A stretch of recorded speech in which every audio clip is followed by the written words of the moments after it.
Today is day 28 on our series on how to reverse fatty liver. But on every Friday, we look at what we have learned in last 1 week. To summarize, we looked at how to fast safely without losing muscle mass and how to feed your liver with the right nutrients, that is, proteins, healthy fats, and fiber. We started the week how low-carb diet isn't enough.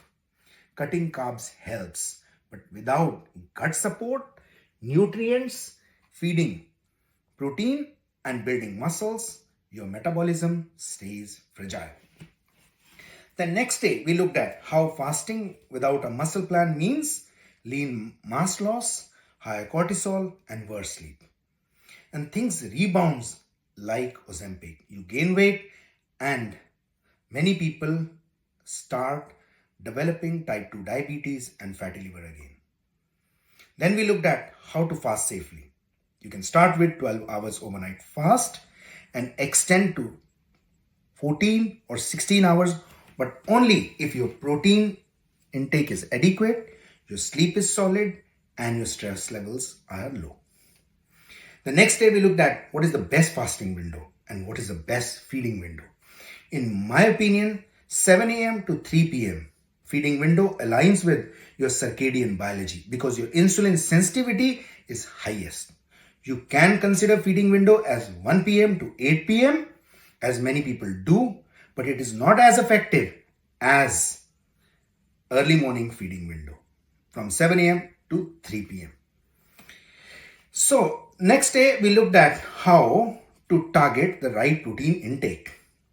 In my opinion, to manage the muscle mass, you need to target 1.2 to 1.4 gram per kg per day of protein intake. And how tiny eating windows make it hard for you to have that intake. So in my opinion, 12 to 14 hours of intermittent fasting is enough because it helps you spread your protein intake to protect your muscle, which in turn protects your liver because it helps you to burn fat while retaining your muscle mass, which is the core of not only good metabolic health, but also longevity.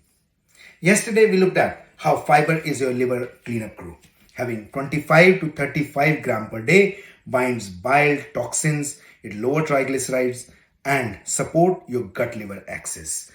So many people do get bloated with insoluble fiber. They should go for only soluble fiber, that is oats, beans, berries, chia, and brassicas. So we have done a recap. Please make sure that you are following this series and sharing with others who wants to improve their liver health and reverse fatty liver. I'll continue to add value through this series. My mission is for anybody watching this series to reverse their fatty liver, be in good health. I'll see you next week, but until tomorrow, stay strong.